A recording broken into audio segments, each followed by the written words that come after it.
संतांच्या काळाचा विचार करत असताना संत दोन काळामध्ये जगताना आपल्याला विचारात घ्यावे लागतात. सामान्य जीवाच्या संबंधाने 3 काळ लागतात, संतांच्या संबंधाने 2 लागतात आणि परमात्म्याच्या संबंधाने कुठल्याही काळाचं बंधन त्या ठिकाणी लागत नाही. काय आहे, साधना सांगत असताना जी परिच्छिन्न सांगितली जाते त्याला साधन म्हणा, जी व्यापक सांगितली जाते त्याला साध्य म्हणा, ज्याच्या ठिकाणी विकार निर्मिती आहे त्याला साधन म्हणा, आणि जे अव्याप्त आहे अविकार आहे त्याला साध्य म्हणा. असा विचार आपल्याला संत महात्म्यांच्या किंवा साधनेच्या संबंधाने केलेला पाहायला सापडतो.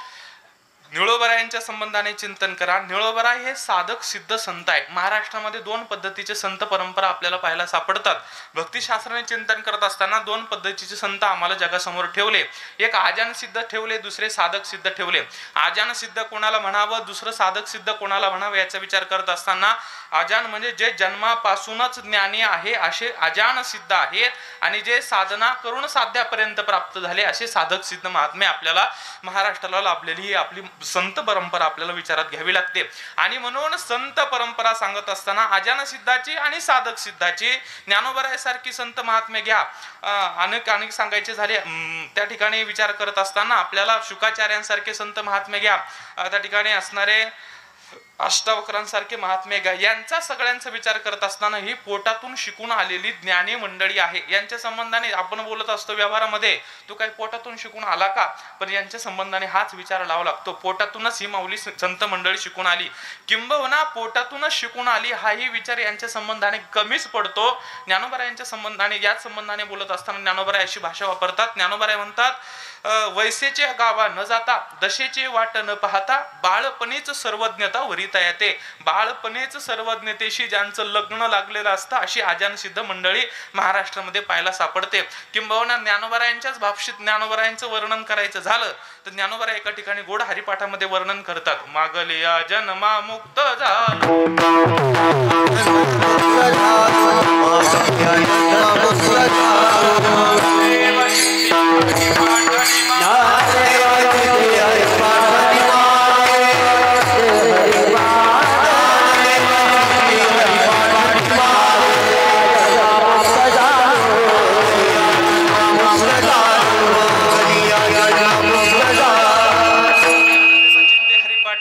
मागल्या जन्मा मुक्त झालो, मागल्या जन्मी आम्ही खरं तर मुक्त अवस्थेला प्राप्त झालो, या संबंधाने याचा विचार करावा लागतो. आणि म्हणून ही आजान सिद्ध मंडळी महाराष्ट्राला लाभली. ज्ञानोबरायांच्या संबंधाने अनेक संत महात्म्यांनी उद्गार काढताना काय काढले, उपजताच ज्ञानी हे वर्म जाणवणे, अशा पद्धतीचे विचार केलेली पाहायला सापडते. पण संत महात्म्यांचा विचार, तुकोबरायांचा विचार करा, ही मात्र साधना करून सिद्ध अवस्थेपर्यंत प्राप्त झालेली मंडळी आहे. तुकोबरायांनी, निळोबरायांनी, अनेक नामदेव महाराज ही संत मंडळी साधना करून त्या अवस्थेला प्राप्त झाले. म्हणजे ज्ञानोबरायांनी साधना केली नाही असा विचार इथं लावायचा नाही बरं, पण आजान सिद्धाची भूमिका मांडताना तेवढा विचार त्या संबंधाने लावायचा. पण ज्ञानोबरायांनी साधनाच केली नाही हा विचार लावायचा नाही, कारण संत जीवन समाजाला कळण्यासाठी आपल्याला या भूमिका सांगितलेल्या आपल्याला पाहायला सापडतात.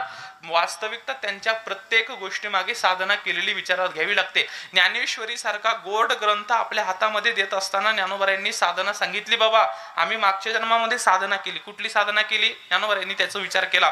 ज्ञानोबराय असं म्हणतात, माझी सत्यवादाचे तप, वाचा केले बहुत कल्प, तया फळाचे महाद्वीप पातले प्रभू. आम्हाला ज्ञानेश्वरी सारखा ग्रंथ तुमच्या हातामध्ये देण्यासाठी सत्य बोलण्याचं तप करावं लागलं. ज्ञानोबराय म्हणतात ही एक प्रकारची काय आहे, साधना आहे. खरं बोलणं ही काय आहे, साधना आहे. ज्ञानोबरायांनी खरं बोलण्याचं तप केलं, आणि किती वर्ष केलं, तप 12 वर्षाचं एक असतं. ज्ञानोबरायांनी काय बोलताना काय बोलले, बहुत केले, वाचा केले बहुत कल्प, कल्पची कल्प खरं बोलण्याचं तप करावं लागलं, तेव्हा ज्ञानेश्वरी सारखा ग्रंथ बाहेर पडला. आमचं म्हणणं एवढंच आहे, निदान आपण वाचताना तरी खोटं बोलू नये. वाचल्यावर खोटं बोललं तरी चालेल, पण निदान वाचताना तरी खोटं बोलू नये, एवढाच विचार इथून घेता येतो. म्हणजे काय तर साधना करून आपल्याला साध्यापर्यंत गेलेली ही मंडळी विचारात घ्यावी लागते. असं जर विचार असेल तर निळोबरायांनी सुद्धा आपल्याला साधनेचा काय आहे, मी कालाचा विचार सांगत होतो. संत 2च काळात जगतात, एक तर भूतकाळात जगतील किंवा वर्तमानात जगतात. ज्यांच्या ठिकाणी भविष्य काही शिल्लक राहतं त्यांना संत म्हणता येत नाही. ज्यांच्या ठिकाणी काहीतरी होणं बाकी आहे अशांना संत कसं म्हणता येईल? त्यांना म्हणता येत नाही. मग वर्तमानामध्ये ज्याला परिपूर्णता प्राप्त झाली, जो सगळ्या अंगाने परिपूर्ण झाला, जो सिद्ध अवस्था सिद्ध दशा जे वर्तमानात त्याला मिरवता आली, तोच संत म्हणून घेण्याच्या असणाऱ्या पात्रतेचा आपल्याला विचारात घ्यावे लागतात. आणि म्हणून भूतकाळ आणि वर्तमान काळ दोनच काळ संत महात्म्याची विचारात घेण्याजोगे आहे. काय गंमत आहे, जो साधक आहे त्या साधकाने संतांचं जे भूतकाळ आहे बरं का, साधकाने संतांचा भूतकाळ आहे तो साधकाने वर्तमानात जगण्याचा प्रयत्न केला पाहिजे. आणि संत वर्तमानात जसे जगतात तसे साधकाने भविष्यात जगण्याचा प्रयत्न केला पाहिजे. हा विचार आपल्याला इथून काढून घेता येतो. सूक्ष्म विचार आपल्याला याच्यातून बाहेर काढण्याजोगे आहेत. आणि म्हणून संत महात्मे ही साधना आपल्याला जगासमोर ठेवताना विचारात घेता येतात. आणि ही साधना संत महात्मे करत असताना त्यामध्ये आम्हाला संतांची मागची भूमिका विचारात घ्यावी लागते आणि आत्ताची भूमिका विचारात घ्यावी लागते. काय आहे, साधन साधन तरी म्हणायचे कशाला याचा विचार करत असताना एक सूक्ष्मतामध्ये याची एकच थोडी व्यापक परिच्छिन्न व्याख्या करून जातो.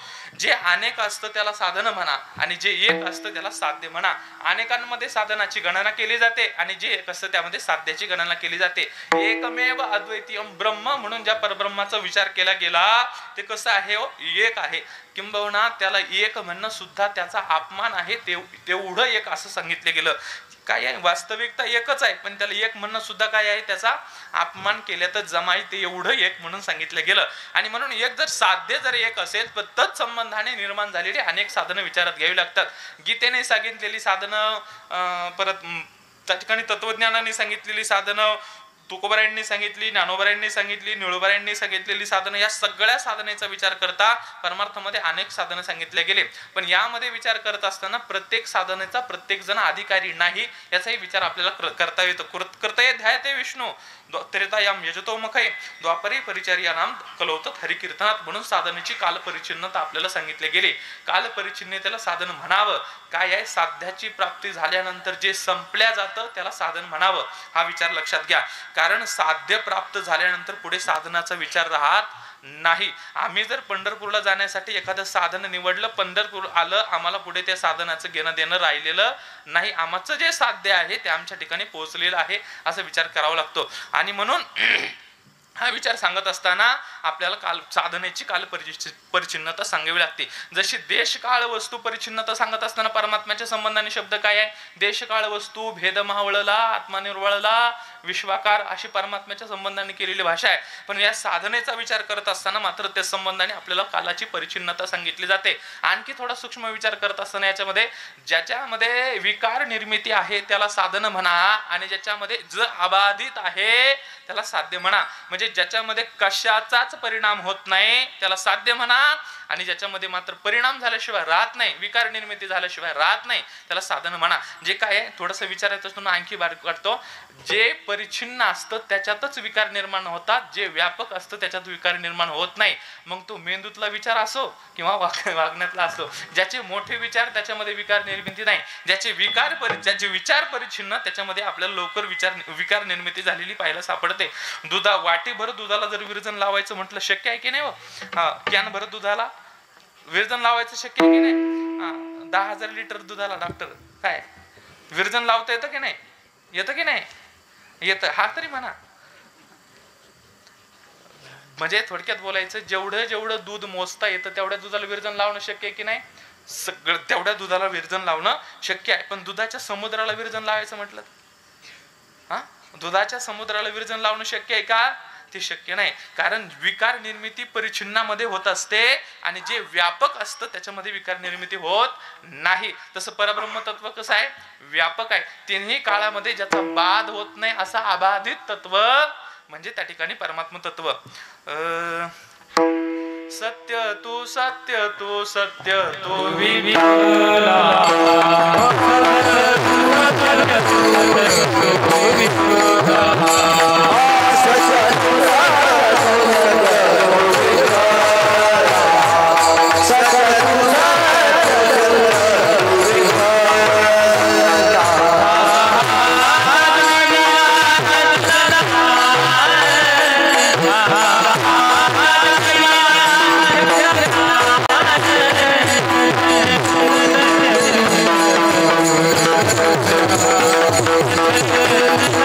Thank you.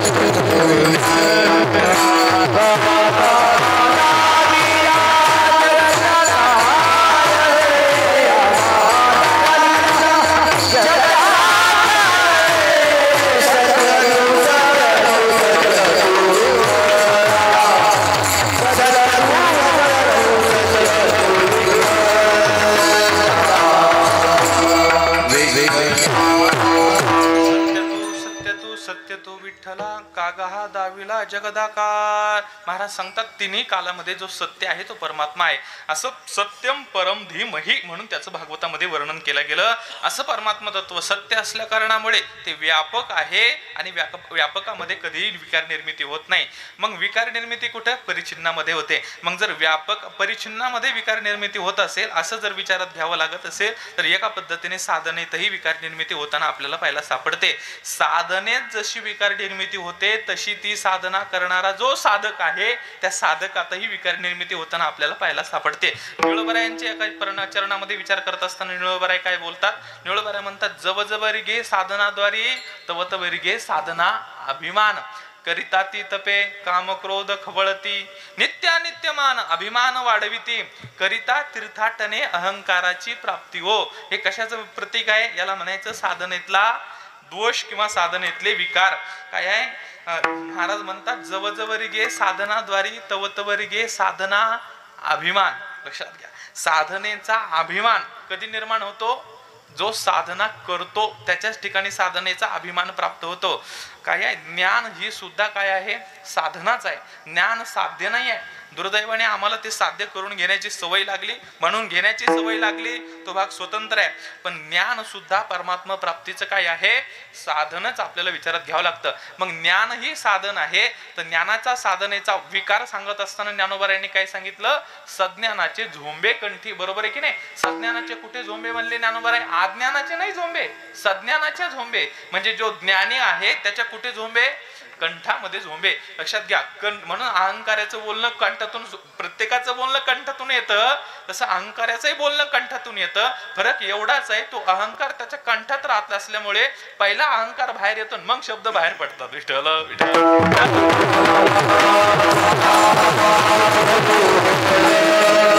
आणखी अहंकाराच्या भाषा विचारात घेत असताना आणखी त्याच्यामध्ये विकार निर्मिती सांगत असताना दंभही सांगितला गेला. हा दंभ सुद्धा काय आहे? त्याचाच प्रतीक सांगितलं गेलं. अहंकार, मी तर असं बोलतो एक वेळेस अहंकार असला तरी चालेल पण माणसाच्या ठिकाणी दंभ असू नये. मी थोडी त्याची खुलासा असा करतो. म्हणजे अहंकार कशाला म्हणायचं, दंभ कशाला म्हणायचं? जे बोलून दाखवल्या जातं त्याला अहंकार म्हणा, पण जो करून दाखवल्या जातो त्याला दंभ म्हणा. लक्षात घ्या. काय आहे? एखाद्याला जर म्हटलं का हो तुम्ही कीर्तनाला आले नाही, तो सरळ सरळ बोलून टाकतो मला सांगितलं नाही त्याच्यामुळे मी तिथं गेलो नाही. ही कशाची भाषा आहे? अहंकाराची भाषा आहे. बरं तुम्हाला कीर्तनाला तुम्ही दिसले नाही, नाही नाही नाही महाराजांनी आम्हाला आमंत्रण दिलं नाही, निरोपच पोहोचला नाही आणि ज्या ठिकाणी निरोप नसतो तिथं मी जात नाही. याला काय म्हणायची? थोडीशी अहंकाराची भाषा म्हणायची. पण दंभ याच्यापेक्षा थोडासा वेगळा आपल्याला विचारात घ्यावा लागतो. दंभ कशाला म्हणायचं? ते एखाद्या कीर्तनाला दिसला, सांगू नये कीर्तनाला, न सांगू नये कीर्तनाला दिसला बाबा, टाळ घेतला त्याने, सगळं झालं आणि न सांगताही मैकबत हातामध्ये घेतला, सगळं म्हणायला लागला वगैरे वगैरे. मग त्याला सहज म्हणायचं का तुम्हाला तर निमंत्रण सांगितलंही नाही, मग तुम्ही कसं काय आले? असं सहज त्याला म्हणायचं. तुम्हाला निमंत्रण सांगितलं नसताना तुम्ही आले कसं? तर तो असं म्हणत असतो मला निमंत्रण सांगितलं नाही तरी मी आलो. त्याचं कारण एवढंच आहे, मला काय येतं हे यांना दाखवून द्यायचं होतं म्हणून मी बिगर निमंत्रणाचा आलो. काय? मला काय येतं हे यांना दाखवून द्यायचं होतं म्हणून मी बिगर निमंत्रणाचा आलो. याला म्हणायचा दंभ. मोठ्या मोठ्यांचा दंभ विचारात घेण्यासारखा आहे बरं. ज्ञानोबरायांसमोर चांगदेव महाराज त्या वाघावर बसून येतात, हातामध्ये सर्प आहे आणि आकाश मार्गे येतात. वाघ कसा आणतात? आकाश मार्गे आणतात की नाही? आकाश मार्गे आणण्यामध्ये त्यांना हे सगळं दाखवून द्यायचंय. हे सगळं दाखवणं म्हणजे एक प्रकारचा दंभच आहे. सगळ्यात हिंस्र असणारा पशु वाघ आहे. विचार करा. सगळ्यात हिंस्र वाघ, सगळ्यात विषारी सर्प वासुकी आणि पंचमहाभूतातलं सगळ्यात व्यापक महाभूत कोणतं आहे? आकाश आहे. आणि या आकाश तत्वामध्ये फक्त व्यापकच असं आहे असं नाही, सगळी अनिश्चिती ज्या भूतामध्ये आहे त्याला म्हणायचं आकाश महाभूत. काही निश्चिती आहे आकाशामध्ये? काय निश्चिती आहे? हवेमध्ये काय निश्चिती आहे? कोणती वस्तू ठुली हवेत राहिली असं होतं का? लोक हवेत जातात तो वेगळा भाग आहे, माणसं हवेत जातात तो भाग वेगळा आहे. पण हवेत एखादी वस्तू राहते का? राहत नाही. मग विचार करा, जर सगळी अनिश्चितता महाभूतात आहे, सगळ्यात हिंस्र असणारा पशु वाघ आहे आणि सगळ्यात विषारी असणारा सर्प वासुकी आहे, हे सगळं ज्ञानेश्वर महाराजांसमोर घेऊन आले चांगदेव महाराज. म्हणजे ज्ञानोबा यांना एवढंच चांगदेव महाराजांना सांगायचं होतं, या सगळ्यावर मी विजय मिळवू शकतो. हाच माझ्या काय आहे साधनेतला दंभ विचारात घ्यावा लागतो. आता अर्थात चांगदेव महाराजांच्या संबंधाने बोलताना सगळे चांग्या म्हणून विनवतात, ते बोलतात, अधिकारीवाणीने बोलतात महाराज लोक, तो भाग स्वतंत्र आहे. मला तर मी थोडं बोलू का? अहो निदान चांगदेव महाराजांना एवढं तरी कळालं, निदान पत्र कोणाला पाठवावं? काय महाराज, चांगदेव महाराजांना निदान एवढं तरी कळालं ना, पत्र कोणाला लिहावं, आणि दुसरी गोष्ट त्याच्यावर काहीच लिहू नये, निदान कोरं तरी द्यावं, एवढं तरी विचार कोणाला आला? चांगदेव महाराजांना. म्हणजे निदान काहीतरी लिहून तरी पाठवलं नाही, काहीतरी गिचमिट काला करून ठेवलं असतं तर ज्ञानोबारायांना लिहिता आलं नसतं काय. म्हणजे कोरं पत्र द्यावं आणि ज्ञानोबारायांनाच द्यावं, हा विचार कोणाचा आहे? चांगदेव महाराजांचा आहे. दुर्दैवाने त्यांना नाव ठेवतात तो भाग स्वतंत्र आहे. असं मुद्दा कशा करता सांगतोय? दंभ साधनेतले विकार आपल्याला लक्षात घ्यावे लागतात. मान दंभ चेष्टा महाराजांनी पुढे वर्णन करून सांगितलं. आणि म्हणून या सगळ्या गोष्टी कुठे निर्माण होताना आपल्याला सापडतात तर ते साधनेमध्ये निर्माण होताना पाहायला सापडतात. आणि मग हे सगळे साधन विचारात घ्या. ज्ञानाचा मार्ग अधिकारी वेगळा आहे, कर्माचा अधिकारी वेगळा आहे, उपासनेचा अधिकारी वेगळा आहे, प्रत्येकाचे साधनेचे अधिकारी वेगवेगळे सांगितले. ज्ञान कमवणं तरी सोडे काय, सुरक्षधारा निशिताया दुर्गम पदस्थ कवयो वदंती म्हणून सांगितलं ज्ञानाचा विचार. ज्ञान कसं आहे, वस्ताऱ्याच्या धारीवर अनवाणी पायाने चालणं जेवढं कष्टप्रद कठीण आहे त्याच्याही पेक्षा ज्ञान कठीण सांगितले गेलं. काय आहे, पाहे पा लोहाचे चणे जै बोचरिया पडते. आणि ज्ञानोबारायांचं चिंतन पहा कसं आहे. ज्ञानोबाराय म्हणतात एखाद्याला भूक लागलेली असावी, दुर्दैवाने त्याच्या तोंडामध्ये दात नसावे, आणि अशा दात नसताना माणसाला काय द्यावे? चणे द्यावेत. पण ज्ञानोबाराय निस्त चणे म्हणत नाहीत, लोहाचे चणे म्हणतात, म्हणजे लोखंडाचे चणे. आणि त्या बोचरिया पडती खाणे. महाराज त्याचं पोट भरणार आहे का हो? त्याने पोट भरणार नाही. तुकोबारायांची भाषा सुद्धा या संबंधाने काही वेगळी नाही. तुकोबाराय सुद्धा या संबंधाने बोलत असताना काय म्हणतात? चणे खावे लोखंडाचे मग ब्रह्मपदी नाचे. ब्रह्मपदापर्यंत जायचं असेल, ब्रह्मज्ञानापर्यंत जायचं असेल तर अगोदर काय करावं? लोखंडाचे चणे खावे. ही खडतर साधना विचारात घ्यावी लागते. काय आहे, ज्ञान कमवणं ही अवघड आहे, आणि प्राप्त झालेलं ज्ञान टिकवणं ही त्याही पेक्षा अवघड विचारात घ्यावं लागतं. काय आहे, वाघिणीचं दूध मिळणं काढणं अशक्य प्राय की नाही, बरोबर आहे की नाही? छत्रपतींनंतर कोणी काढलं नाही असं विचार आहे, बरोबर आहे? छत्रपतींनी दूध काढलं म्हणे वाघिणीचं. मग वाघिणीचं दूध काढणं अवघड आहे, आणि काढलेलं दूध टिकवणं सुद्धा काय आहे? अवघड आहे. विशिष्ट पदार्थ, विशिष्ट धातूचं त्याला आवरण असावं त्या भांड्याला, किंवा ते विशिष्ट धातूचंच ते भांडं असावं, आणि मग त्यामध्ये ते काय राहतं म्हणे, वाघिणीचं दूध राहतं, बरोबर आहे की नाही? म्हणजे जर वाघिणीचं दूध टिकवायचं असेल तर त्याला सोन्याचंच पात्र असावं लागतं. तसं ज्ञान प्राप्त करून घेण्यासाठी त्याच्यासाठी साधना आहे, आणि प्राप्त झालेलं ज्ञान टिकून ठेवायला त्याला सुद्धा विशिष्ट अधिकाराची गरज आहे. काय आहे विशिष्ट अधिकार सांगत असताना वैराग्याचा विचार इथं सांगितला. वैराग्याशिवाय ज्ञानाला तगता येत नाही किंवा तरता येत नाही, ज्ञानाला टिकता येत नाही. आणि हे ज्ञान प्राप्त होण्यासाठी अगोदर काय करावं लागतं? ज्ञानाचा विचार सांगत असताना भगवद्गीतेमध्ये असा विचार आलाय, बाबा कर्म करा, आणि त्या कोणतं कर्म करा या कर्माचा विचार सांगत असताना सकाम कर्म आणि निष्काम कर्म दोन्ही कर्म आचरण सांगितले. पण ज्ञान प्राप्ती होण्यासाठी जे कर्म आचरण सांगितलं त्याला निष्काम कर्म आचरण म्हणायचं.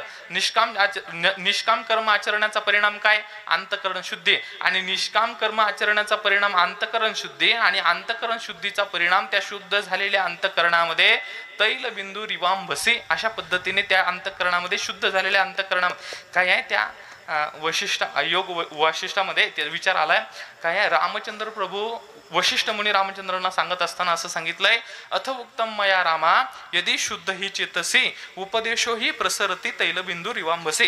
काय म्हणे, अथ उक्तम मया रामा, जर चित्त शुद्ध असेल तर, अथ उक्तम मया राम, ऐक रामा, जर चित्त शुद्ध असेल तर काय, उपदेशो ही प्रसरती तैलबिंदू रिवांभसे. त्या शुद्ध झालेल्या अंतःकरणामध्ये उपदेशो कसं प्रसरते?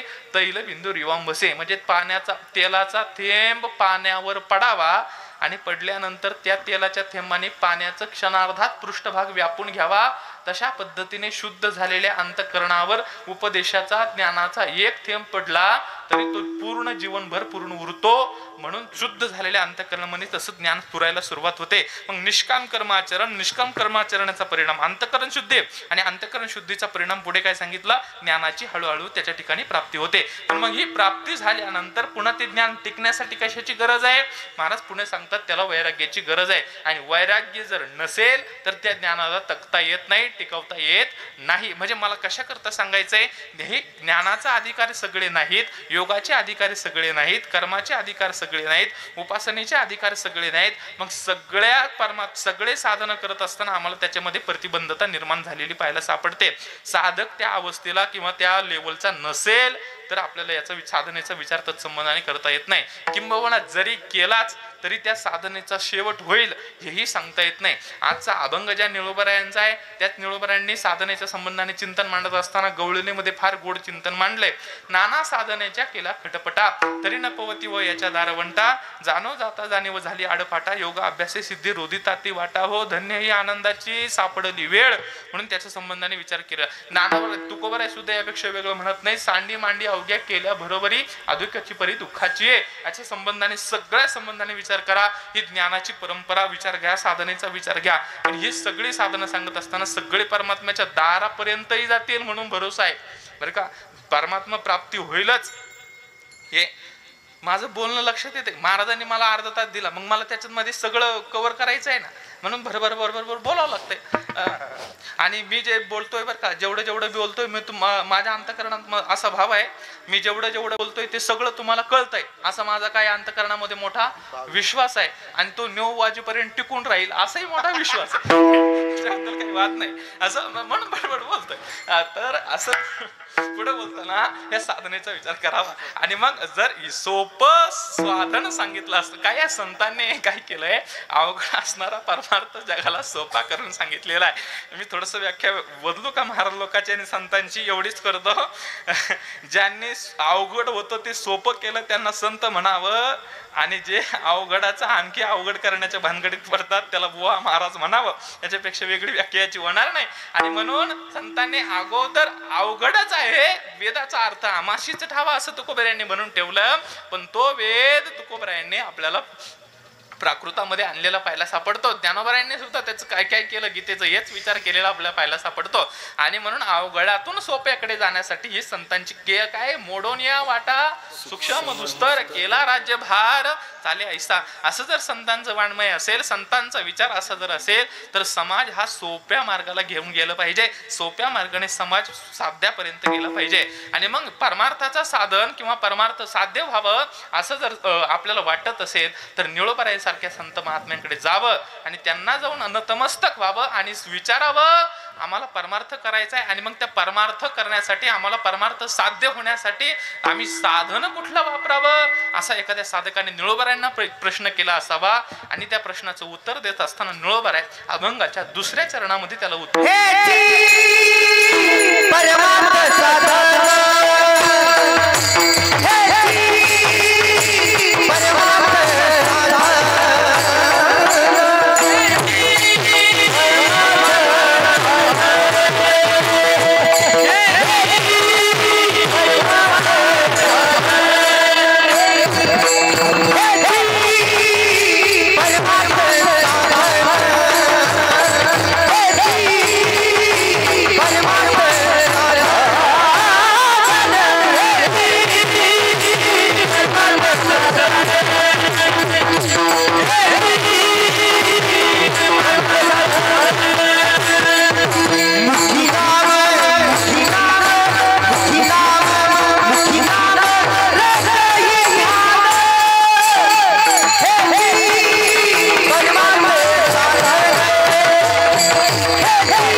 परमार्थ साधन मी थोडस व्यतिरेकाने याचा विचार करणार आहे बरं का.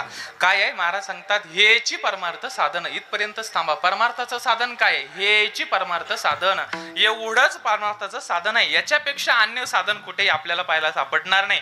काय आहे ज्ञानोबारायांनी जेवढ्या साधनेचा निषेध केलाय तेवढ्या एकाही संतांनी साधनेचा निषेध केलेला कुठे सापडत नाही.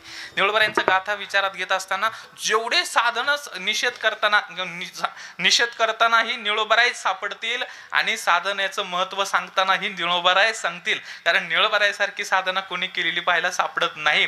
सद्गुरु प्राप्त काय आहे ज्ञानोबारायांचं चरित्र सर्वांना माहिती आहे. प्रारंभी देवाला बरोबर आहे देवाला सुद्धा न ओळखणारे कोण आहेत? ज्ञानोबाराय. मला खरं सांगा बरं ज्ञानोबारायाला देव ओळखत नाही का? कोणाला देव ओळखणार नाही? लहान मुला सगट देव महाराज तुम्हाला देव ओळखायचं नाही काय? ओळखेल की नाही? तुम्हाला देवाने जरी नाही ओळखलं पण तुम्ही देवाला नक्की ओळखणार. बरोबर आहे. देव सगळ्यांना ओळखला जातो सगळ्यांना देव. पण सद्गुरु जीवनामध्ये आल्याशिवाय देव ओळखू नये हा घाट घालणारे पहिले संत म्हणजे आमचे ज्ञानोबाराय आहेत. संत सद्गुरु जीवनामध्ये असल्याशिवाय देवाला सुद्धा ओळख देऊ नये हा विचार सांगणारे ज्ञानोबाराय आपल्याला विचारात घ्यावा लागतात. आणि म्हणून असे ज्ञानोबाराय आहेत साधनेचा काय असताना निषेध करणारे आपल्याला ज्ञानोबारायच विचारात घ्यावे लागतात आणि साधनेचं महत्व सांगणारे ज्ञानोबारायच आपल्याला विचारात घ्यावे लागतात. आणि म्हणून असे ज्ञानोबाराय सांगत असताना म्हणतात हेची परमार्थ साधन. एवढंच बाबा परमार्थाचं साधन आहे. यापेक्षा वेगळं साधन परमार्थामध्ये नाही. मग त्या साधनेचा विचार करत असताना कुठलं साधन परमार्थाचं आहे हे विचार सांगत असताना अभंगाच्या पहिल्या चरणाच्या पूर्व अर्धामध्ये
सांगतात हेची परमार्थ साधन.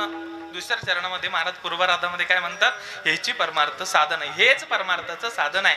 कुठलं साधन आहे? त्या साधन सांगत असताना नामचिंतने जडली प्रीती हेची परमार्थ साधन. एवढाच विचार इथं करायचा आहे. या अभंगाचे 2 चरण विचारात घेत असताना सुट्टी विचारात घ्यायचे. काय आहे? पहिल्या दुसऱ्या चरणाचा विचार पूर्वार्धामध्ये काय आहे? हेची परमार्थ साधन. पण हे साधन सांगत असताना परत पहिल्या चरणाच्या पूर्वार्धामध्ये जायचं. काय विचार आहे? नामचिंतने जडली प्रीती. नामचिंतने जडली प्रीती हेची परमार्थ साधन हा विचार लावायचा. काय आहे? नामचिंतनामध्ये ज्याची प्रीती रममान झाली, जो नामचिंतन करतो त्या नामचिंतनामध्ये रममान होतो. खरं तर हेच परमार्थाचं काय आहे? मुख्य साधन आहे. आणि याच साधनेने आम्हाला परमार्थ साध्य होणार आहे. म्हणून नामचिंतने जडली प्रीती हेची परमार्थ साधन असं त्याचा भाव त्या ठिकाणी मी माझ्या विचाराने लावतोय. ज्याला जास्त विचार लावायचा असेल ते विचारे लावू पडता, पण मी माझ्या विचाराने हा विचार लावतोय. आणि म्हणून हेची परमार्थ साधन. कुठलं साधन? नामचिंतने जडली प्रीती. आणि याचा पुढचा विचार लावत असताना हेची परमार्थ साधन मुखी नाम हृदयी ध्यान. या मुखी नाम हृदयी ध्यान या साधनेचा परिणाम काय आहे? तर या साधनेचा परिणाम विचारात घेत असताना पहिल्या चरणाचं उत्तरार्ध विचारात घ्यावं. मुखी नाम हृदयी ध्यान या साधनेचा परिणाम आमच्यावर काय झाला? तर भगवत भावना सर्वाभूती हा परिणाम आम्हाला त्या साधनेचा विचारात घ्यावा लागतो. विठोबा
एवढंच बोलतो. आता राहिलेले 2 चरण नंतर आपण कधीतरी वेळ भेटला तर पाहू.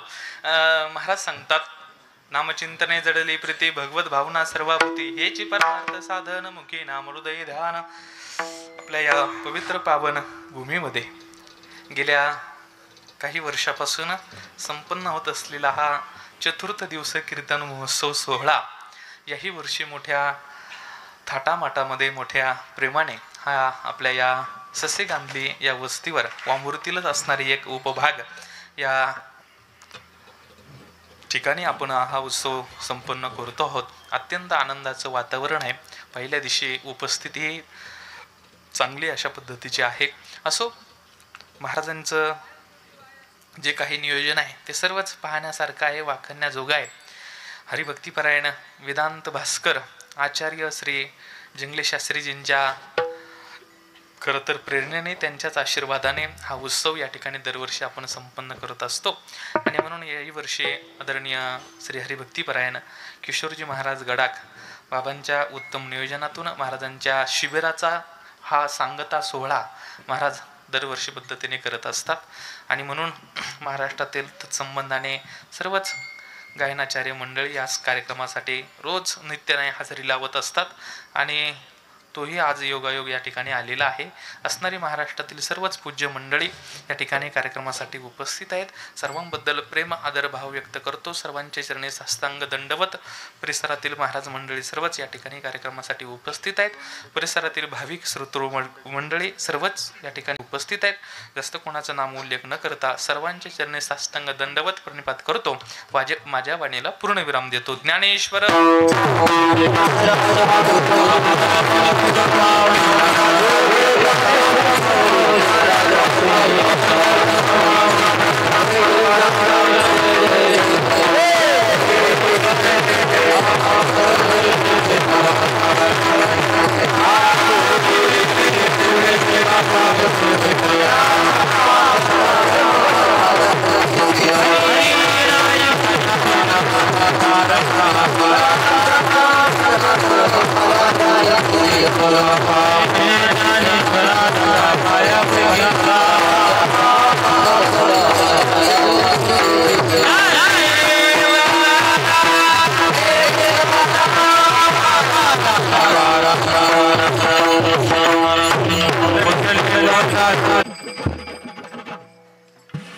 रामकृष्ण हरी आपल्या संत सेवाधाम या ठिकाणी प्रतिवर्षी बालसंस्कार शिबिराच्या निमित्ताने, सांगतेच्या निमित्ताने आपण चतुर्थ दिनी कीर्तन महोत्सव आयोजित करण्यात येत असतो. त्यामध्ये आज पहिल्या दिवसाची कीर्तन रूपी सेवा आपल्या सर्वांचे आदरणीय असणारे, आपल्या सर्वांचे गुरुवरी असणारे, आपल्या परिसराचं भूषण, आपल्या तालुक्याचं भूषण असणारे हरिभक्तीपरायण भागवत महाराज उमरेकर बुद्धेश्वर निवासी महाराजांच्या कीर्तनाने आपल्या सप्ताहाची सुरुवात या ठिकाणी झालेली आहे. प्रारंभ या ठिकाणी झालेला आहे.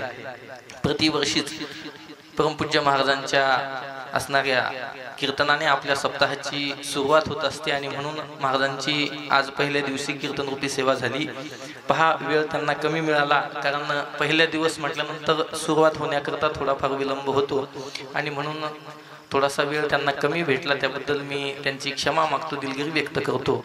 या कीर्तनरूपी सेवेकरता महाराष्ट्रातील नामवंत गायनाचार्य कैलास महाराज पवार या ठिकाणी उपस्थित झाले, त्यांचे देखील या ठिकाणी आभार मानतो। आदरणीय गायन सम्राट काशीनाथ महाराज टेकाळे या ठिकाणी उपस्थित झाले, त्यांचे देखील मनापासून आभार मानतो। पहा, आजची ज्यांची महाप्रसादाची पंगत आहे ते माझे बंधू असणारे मिलिंद दादासाहेब गडाख, त्यांनी या ठिकाणी आज महाप्रसादाची पंगत दिलेली आहे। त्यांना मी विनंती करतो की त्यांनी महाराजांचा या ठिकाणी सन्मान करायचा आहे, त्याकरता त्यांनी या ठिकाणी यायचं आहे। महाराजांचा सन्मान त्यांनी प्रथमतः या ठिकाणी करायचा आहे, महाराजांनी त्या सन्मानाचा या ठिकाणी स्वीकार करायचा आहे। परमपूज्य महाराजांची जी संत पूजा आहे ते माझे परमार्थ स्नेही आणि आपल्या संस्थेवरती प्रेम करणारे हरिभक्तपरायण डॉक्टर श्री अक्षय राजेंद्र मोरे आणि राहुल भाऊ मोरे यांच्या असणाऱ्या नियोजनातून ही संत पूजा या ठिकाणी आहे। मी त्यांना देखील विनंती करतो की त्यांनी सुद्धा महाराजांच्या हस्ते या ठिकाणी सन्मानाचा स्वीकार करायचा आहे। या कीर्तनरूपी सेवेकरता उपस्थित असणारे परिसरातून आलेले सर्वच भाविक भक्त, लाख येथून आलेले आढाव पाटील असतील, सोनईवरून आलेले गडा कंपनी असतील, वांबुरीवरून आलेले आमचे पोपट भाऊ असतील, अनेक मान्यवर या ठिकाणी उपस्थित आहेत। प्रत्येकाचा नाम उल्लेख करत नाही, महिला मंडळ देखील उपस्थित आहे। वस्तीवरील आणि त्यातले त्यात मोरेवाडीचे सर्व असणारे माझे परमार्थ स्नेही आणि वारकरी संप्रदायामध्ये कार्य करणारे सर्व मंडळी उपस्थित आहे। डॉक्टरांना विनंती आहे त्यांनी सन्मानाचा स्वीकार करायचा। राहुल भाऊला विनंती आहे। आज या ठिकाणी बाजीअप्पा आहेत, चेअरमन आहेत, सर्व मंडळी या ठिकाणी कीर्तनरूपी सेवेकरता उपस्थित आहे। सर्वांचे मनापासून आभार मानतो। आदरणीय कैलास महाराजांचा या ठिकाणी सन्मान होत आहे। महाराष्ट्रामध्ये फार मोठं ज्यांचं नाव आहे असे कैलास महाराज पवार या ठिकाणी आज पहिल्याच दिवशी उपस्थित झाले। महाराजांच्या हस्ते त्यांनी त्यांच्या सन्मानाचा या ठिकाणी स्वीकार करावा। तसेच त्यांना ज्यांनी गोड अशी साथ केली ते महाराष्ट्रातील दिग्गज गायनाचार्य आदरणीय काशीनाथ महाराज टेकाळे यांचा देखील या ठिकाणी सन्मान होत आहे। आदरणीय गिरधर महाराज जाधव यांचा देखील या ठिकाणी सन्मान होत आहे। चला, त्यांनी सन्मानाचा स्वीकार करावा। गिरधर महाराज त्यांनी सन्मानाचा या ठिकाणी स्वीकार करायचा आहे। या कीर्तनरूपी सेवेकरता माझे ज्येष्ठ गुरुबंधू आणि माझे मामाच असणारे आदरणीय अनिल महाराज जाधव या ठिकाणी उपस्थित आहेत। महाराजांनी खूप सुंदर अशा प्रकारे मृदंग वाजवला, त्यांचा देखील या ठिकाणी सन्मान होत आहे, त्यांनी सन्मानाचा स्वीकार करावा। या बाजूने ज्यांनी सुंदर मृदंग वाजवला असे आपल्या ब्राह्मणी गावचं भूषण आदरणीय कृष्णा महाराज हापसे ते देखील या ठिकाणी उपस्थित आहेत, त्यांनी देखील आपल्या सन्मानाचा स्वीकार करायचा आहे। परिसरातून अनेक भाविक भक्त या ठिकाणी उपस्थित झालेले आहेत, त्यामध्ये आमचे मित्र असणारे सचिन पटारे आहेत किंवा अन्य सर्व मंडळी या ठिकाणी कीर्तनरूपी सेवेकरता उपस्थित झालेले आहेत। आदरणीय कृष्णा महाराजांना विनंती आहे त्यांनी देखील सन्मानाचा स्वीकार करावा। आदरणीय आमचे ज्येष्ठ गुरुबंधू गणेश महाराज कदम या ठिकाणी उपस्थित झालेले आहेत, त्यांनी देखील महाराजांच्या हस्ते सन्मानाचा स्वीकार करावा। आदरणीय आमचे ज्येष्ठ गुरुबंधू महेश महाराज तागड ते देखील कीर्तनरूपी सेवेकरता उपस्थित आहेत। आमचे ज्येष्ठ गुरुबंधू कृष्णा महाराज जिरेकर उपस्थित आहेत। अनेक मान्यवर महाराज मंडळी या कीर्तनरूपी सेवेकरता उपस्थित आहेत, सर्वांचे आभार मानतो। आज ज्यांची महाप्रसादाची पंगत आहे त्यांचा सन्मान महाराजांच्या हस्ते या ठिकाणी होत आहे। श्री मिलिंद दादासाहेब पाटील गडाख यांना विनंती आहे की त्यांनी महाराजांच्या हस्ते या ठिकाणी आपल्या सन्मानाचा स्वीकार करावा। या ठिकाणी त्यांनी महाराजांच्या हस्ते सन्मानाचा स्वीकार करावा। या कार्यक्रमाकरिता सुंदर अशी माईक सिस्टीम ज्यांची आहे जय बजरंग मंडप आणि साऊंड सिस्टीम आपले बाप्पू भाऊ आवटी प्रमोद भाऊ खूप सुंदर अशा प्रकारे त्यांनी देखील माईक सिस्टीम या ठिकाणी जोडली, त्यांचे सुद्धा मनापासून आभार आहेत। पहा, महाराष्ट्रामध्ये यूट्यूब चॅनल आहे सर्वात मोठा, 1 लाख सबस्क्रायबर आहेत असा माता पिता असं त्याचं नाव आहे आदरणीय खडेकर महाराजांचा, ते देखील भैया या ठिकाणी उपस्थित आहेत, त्याचे सुद्धा मनापासून आभार मानतो। आणि सर्वांनी या ठिकाणी महाप्रसादाचा लाभ घ्यावा अशी सर्वांना विनंती करतो। उद्या सायंकाळी 7 ते 9 या वेळेमध्ये महाराष्ट्रातील नामवंत कीर्तनकार विदर्भ रत्न विजय महाराज गौरी शास्त्री यांची कीर्तन सेवा बरोबर 7 वाजता सुरू होईल। 7 वाजता कुणीही मंडपामध्ये नसतं, त्यामुळे थोडासा विलंब होतो, परंतु एवढे 2-3 दिवस थोडंसं लवकर त्या ठिकाणी या। 7 ते 9 कीर्तन सेवा आहे, आपण सर्वांनी उपस्थित राहावं। ससे गांधले वस्ती मोरेवाडी पंचक्रोशीतील सर्व तरुण मंडळ, सर्व भाविक मंडळ या ठिकाणी उपस्थित आहे. ससेगांधे वस्ती भजनी मंडळ आणि परिसरातीलही सर्व भजनी मंडळ, आदरणीय धनु महाराज देखील उपस्थित आहेत. त्यांचे देखील मनापासून आभार मानतो. राधाकिशन दादा आहेत, पंचक्रोशीतील सर्व भाविक आहेत, महिला मंडळ आहे, सर्वांचे आभार आहेत आणि सर्वांनी महाप्रसाद घ्यावा अशी सर्वांना विनंती करतो. रामकृष्ण हरी. उद्या सायंकाळी सर्वांनी 7 वाजता कीर्तनाला या.